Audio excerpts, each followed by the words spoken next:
Hello, this is Chaff Commander Coffee back with another episode of Dominions4 Thrones of Ascension. It is now late fall in the 7th year of the Ascension Wars. As we come to a close of the 7th year, we begin our final push to capture the last thrones we need to ascertain Ascension for Solve, and thus proclaim him as the new Pantocrator. So, let's go through the turn. We are still binding reinforcements, and there's no reason not to. If this doesn't work, we'll still have a force of devils and demons around, ready to join up with whatever army they're needed in.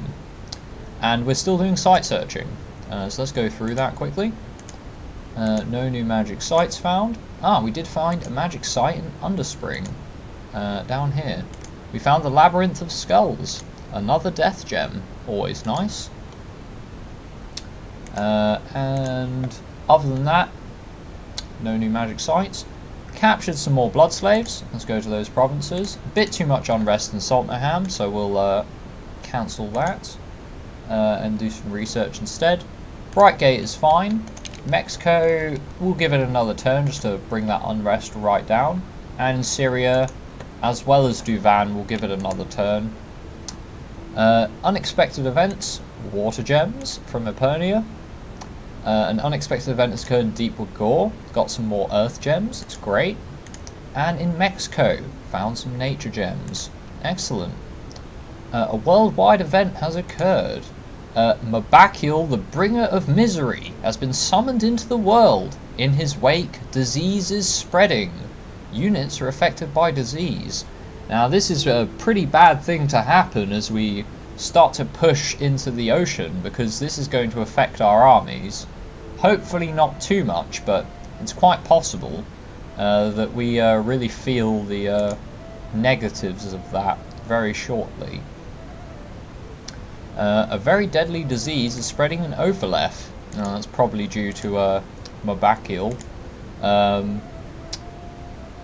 But that's just something we have to live with, and I'll show you why Mabakiel is both a blessing and a curse, I suppose.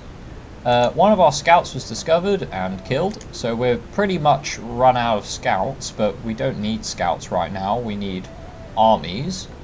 Emazar, still under siege, still 270 men there. The fort will last one more turn, and then they will probably assault it, and we will almost definitely lose Emazar. But that's not a problem. It's taken them far too long to siege that down to stop us from securing victory. So Emazar is inconsequential right now. We're merely slowing them down. We have killed a bunch of brigands, good stuff. And troops in Baptize are starting to starve, so a little bit of a spoiler there, but we'll come back to that. There was a battle in Batagne.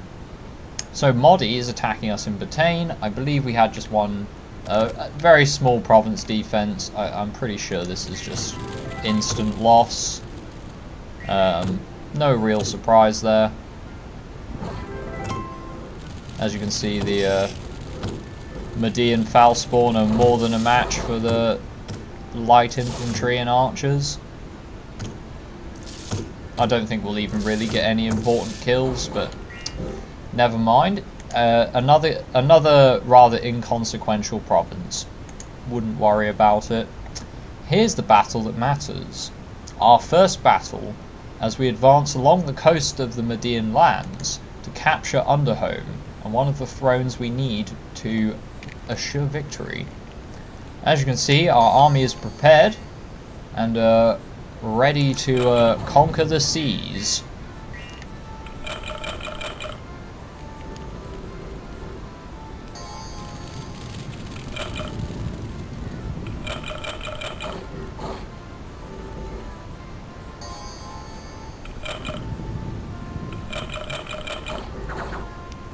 No problem at all.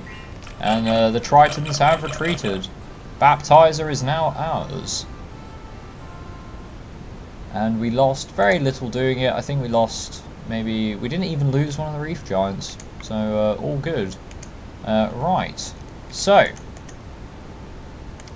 we shall continue to advance.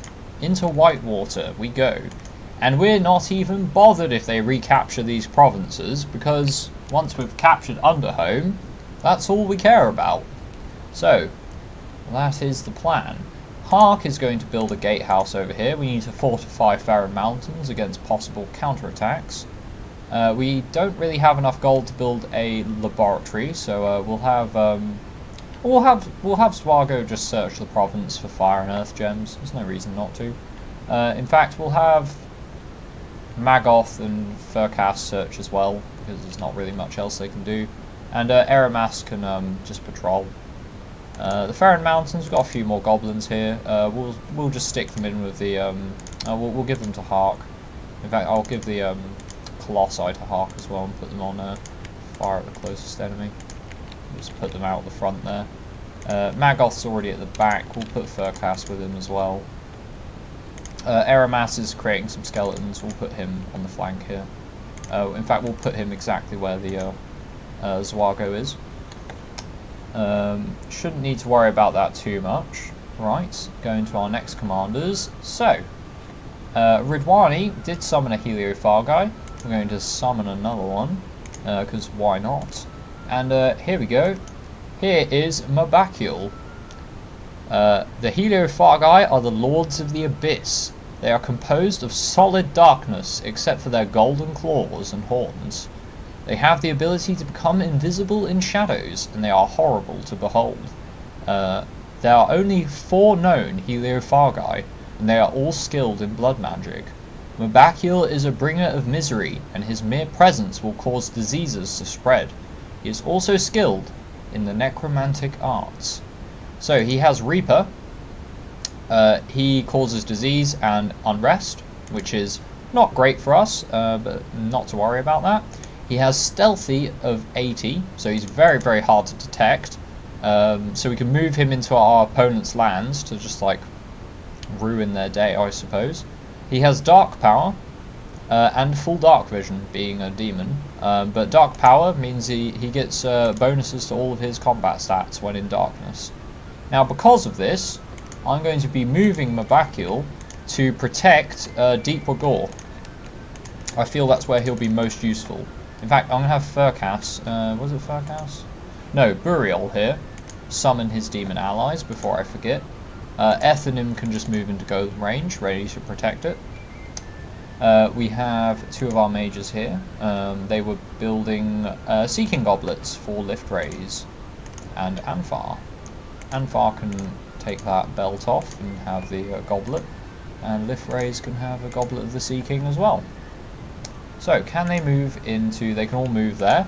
Can we give them some more men? Probably. Anfar has no units, so we'll give him a Demon Whip. And then he can command some of these demons. He can command a small force of these demons. And we'll put him over here. And these demons can be put on the flank or some such, so to attack closest. Tenthrodon should be fine. We'll put him back there. And Lift Rays, we absolutely 100% need him to survive, so that we can... we'll have them in... we'll just have them in a line. And we need him to survive so we can capture Lake Fortune, so he needs to be right at the back. Perseus here is going to attack Old Flood to recapture that in the name of Solve. Shouldn't be too difficult. It doesn't look like there's many foul spawn there. And we have no other commands to give our generals. We don't really have much commands to give them, to be honest. So I tell you what, I will probably just end the episode here. Might as well spend the gold on just the... I'm just going to dump some province defense in Baptizer, just so that if the Medians do attack it, they take some casualties. Probably at least block them from taking Green Waters quite so fast. Although we are building up demons and units in Saltnoham should we need them to properly advance. Or to bring more men to protect there. And in lieu of that, I'm going to have Mbashiri here he's going to start crafting Sea King's goblets, because we may need to bring more reinforcements into Green Waters to just protect it. We need to make sure we keep this after all. Other than that, as I said, probably not much else we need to do. No mercenaries needed, particularly. So we will simply end the turn here. Quite quick turns, I know. Not rushing them or anything, it's just there's really not much else to do now that we're prepared for this invasion. And I have high hopes. But we mustn't get our hopes up too high, because the Medians do still have a fairly accessible aquatic force, and they could move it down against us at any moment. The same goes for the Lunawatians, but now that I've said that, Napskibos has moved quite a large force and is absolutely tearing through the Lunawatian lands. They might own the First Forest or God's Tomb Mountains, but Lunawati is pretty much down to its capital,